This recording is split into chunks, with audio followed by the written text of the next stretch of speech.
The desert wind blew hard that evening, carrying grit and the scent of rain.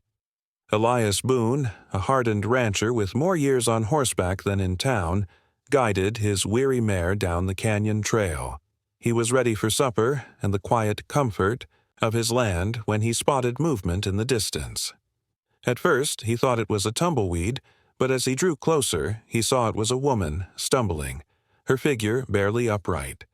Her face was hidden beneath a rough cloth wrapped tightly around her head and shoulders.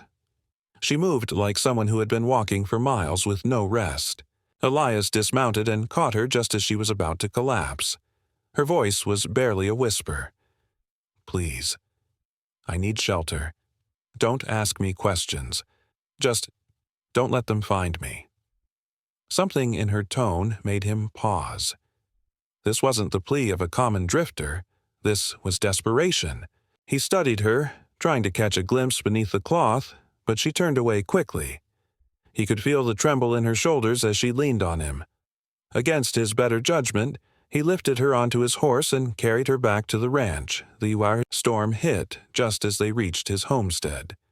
The wind rattled the shutters and the sky opened up, lightning streaking across the plains. Inside, Elias offered her bread and water. She ate quickly, but never once removed the cloth from her face. Her hands shook as if she expected someone to break through the door at any moment. Elias had seen outlaws, fugitives, and desperate folk before, but something about this woman was different. Her fear wasn't of being caught stealing.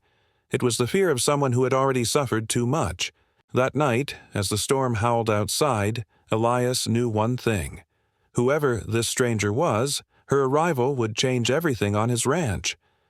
By morning, the storm had passed, but the tension in the ranch house lingered. Elias sat across the table from the woman as she nibbled at a crust of bread. The cloth still clung tightly to her face, leaving only her eyes visible. Sharp, watchful eyes that darted toward the window whenever a horse whinnied outside. "Got a name?" Elias asked finally. She hesitated before answering. "Clara." "Clara, what?" Her silence told him enough. She wasn't about to give more. Elias leaned back in his chair, scratching his jaw. He wasn't the type to meddle in another person's secrets, but he also wasn't the type to invite trouble onto his land. Still, something in the way she gripped her cup, like it was the only solid thing keeping her upright, kept him from pushing harder. That afternoon, Elias rode into town for supplies. At the saloon, he overheard whispers, rumors of a woman traveling, alone, wrapped in cloth to hide her identity. Some said she was a runaway bride, others swore she was a thief who'd robbed a rancher in Santa Fe. The part that made Elias's stomach tighten was when one of the men mentioned a bounty hunter on her trail. He rode back faster than he had planned. When he reached the ranch, he found Clara mending one of his saddlebags with careful stitches, her hands steady now, her back straight. She didn't look like an outlaw. She looked like someone trying desperately to belong somewhere. Anywhere. Still, Elias couldn't ignore the warnings in town. Trouble had a way of finding ranchers who offered kindness to strangers. Yet, when Clara looked up at him with those guarded eyes, he knew he couldn't turn her out. Not yet. The days passed, and Clara settled into the ranch quietly. She helped with chores, fed the chickens, even hummed soft songs while hanging laundry on the line. Yet she never removed the cloth. At night, Elias often lay awake, listening to the restless sound of her moving in the spare room. Once he heard her whimpering, crying out a man's name in her sleep. Marcus. When he knocked on her door, she pretended she had been awake the whole time, brushing it off. But Elias knew better. Curiosity gnawed at him. He had seen scars. Before. Gunshot wounds, knife marks, cattle branding, gone wrong. Was she hiding something like that? Or was the cloth to disguise her from the men who hunted her? One evening, Clara sat by the fire sewing a torn shirt. The flicker of flames danced across her eyes, and for a moment, Elias thought he saw the outline of burns beneath the cloth. He opened his mouth to ask, but she froze, her hands clutching the fabric tightly. "Please," she whispered, don't ask me what's under here. Not yet." Elias swallowed his words. There was fear in her voice, but also shame, a deep, heavy shame that weighed on her more than the dangers outside. He wanted to tell her she didn't need to hide, but he knew it wasn't his choice to make. Instead, he nodded and returned to his chair. Still, his thoughts kept circling back to that question. What truth lay hidden behind that cloth? Trouble arrived sooner than Elias expected. 3 bounty hunters rode into town, their horses mean-looking, their faces harder still. They carried rifles slung across their backs and questions on their tongues. "Any word of a woman passing through?" one asked the saloon barkeep. "Keeps her face covered. The man who wants her back is paying good money." The barkeep shrugged, but others in the saloon leaned in, hungry for gossip. Elias kept to his corner, silent, his hand resting near his holster. By the time he left, word had spread fast. Some said the woman had stolen from her betrothed. Others claimed she was dangerous, even cursed. Elias knew better. He had seen her kindness, her quiet strength. But lies had a way of growing bigger on the frontier. That night, Elias returned home and found Clara pacing. She had heard the riders pass by, and her face, what little he could see of it, was pale with fear. "They'll find me," she whispered. "They always do." Elias set his jaw.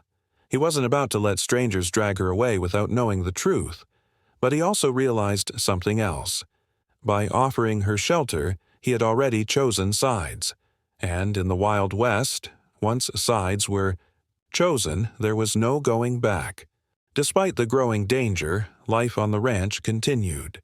Clara proved herself useful, tending to the cattle and repairing tack. Elias watched as she faced each chore with quiet determination. One morning, she stood her ground against a coyote that had gotten too close to the chicken coop, waving a stick until the beast slunk away. "You've got grit," Elias told her. She almost smiled beneath the cloth. "I had to learn it." That night, as they shared coffee by the fire, Clara allowed herself to speak a little more freely. She told him she once lived near Santa Fe, though her words stopped short when he asked about family. Elias didn't press her. He could feel the weight of her unspoken past, and he knew forcing her would only make her retreat further. Instead, he shared a story from his own youth, of how he had lost his brother in a cattle raid. Clara listened, her eyes softening. It was the first time she reached across the table, resting her hand over his. For Elias, it was a strange, stirring feeling. He had lived alone for so long, the walls of his ranch echoing only with silence. Now, with Clara, there was laughter again, even if brief. Still, every time he looked at the cloth covering her face, his heart ached with both curiosity and dread. What could be so terrible that she hid herself from even the man who had given her shelter? It happened on a night when thunder rolled low over the plains. Clara woke screaming, her voice raw with terror. Elias rushed into her room to find her curled in the corner, clutching the cloth at her face. "Clara," he said gently, kneeling, "it's just a dream." Her eyes were wide, wet with tears. "No, it's a memory." Elias reached out, but she jerked away. "Please," she begged, her voice breaking, "please don't take the cloth off." The pain in her words cut him deeper than any knife. He wanted to comfort her, to show her she didn't need to hide, but the desperation in her plea stopped. Him cold. He stayed by her side until she calmed, though the distance between them felt greater than ever. That night, Elias sat awake by the fire, torn between respect for her wishes and the burning need to know what haunted her so deeply. The storm outside mirrored the one inside his chest. The truth came sooner than either of them expected. One quiet afternoon, Clara fainted while carrying water from the well. Elias caught her before she hit the ground, her body limp in his arms. As he carried her inside, the cloth slipped slightly. His hands trembled as he set her down, torn between putting it back in place and uncovering the mystery once and for all. Finally, he pulled it away. The sight made him shake violently, not from horror, but from rage and sorrow. Her face, once beautiful, was marred by deep scars running down one side, the skin warped and burned. When Clara woke and saw his expression, tears welled in her eyes. "Now you know," she whispered. "Now you see why I hide." But Elias didn't recoil. Instead, he took her hand, his voice shaking with fury. "Who did this to you?" Clara's confession spilled out like a flood. She had once been promised to a wealthy ranch baron, Marcus Hale, a man twice her age with a cruel reputation. When she refused his hand, he sought to break her. One night, he set fire to her family's home. Clara barely escaped, scarred for life, while her parents perished in the flames. "I ran because he said no one would ever want me again," Clara said bitterly, "and for a long time I believed him." Elias listened, his jaw clenched, fury burning in his chest. The thought of a man destroying a woman's life out of greed and pride sickened him. "You're wrong," Elias said firmly. "You're braver than anyone I've ever met. And as long as you're here, he won't touch you again." For the first time, Clara met his gaze fully. Beneath her tears, there was a spark of hope. The bounty hunters returned at dawn, 3 shadows against the rising sun. Elias was ready. He and Clara stood together, rifles in hand, as the men rode onto his land. "This ain't your fight, Boone," one of them called. "Step aside, and no harm done." Elias's answer was a bullet that kicked dust at the hunter's boots. "This is my land, and she's under my roof. That makes it my fight." The standoff erupted into gunfire. The crack of rifles echoed across the plains, smoke rising in the morning light. Clara, steady as stone, fired alongside Elias. When the dust cleared, the bounty hunters lay defeated, their horses scattering. Elias lowered his rifle, chest heaving. Clara stood beside him, her face uncovered now, her scars glowing in the sun like marks of survival. With the bounty hunters gone, Elias knew Marcus Hale would come himself one day. But for now, the ranch was quiet.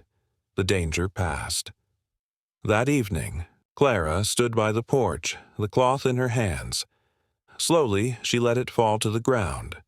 For the first time since he had met her, she showed her face freely, without fear. "Do you still see me?" she asked softly. Elias stepped closer, cupping her scarred cheek in his calloused hand. "I see you, Clara, all of you, and I ain't ever letting you go." The prairie wind swept around them, carrying away the last remnants of her shame. Together they stood watching the sunset, no longer strangers, no longer haunted, just 2, souls bound by scars, strength and love on the untamed frontier.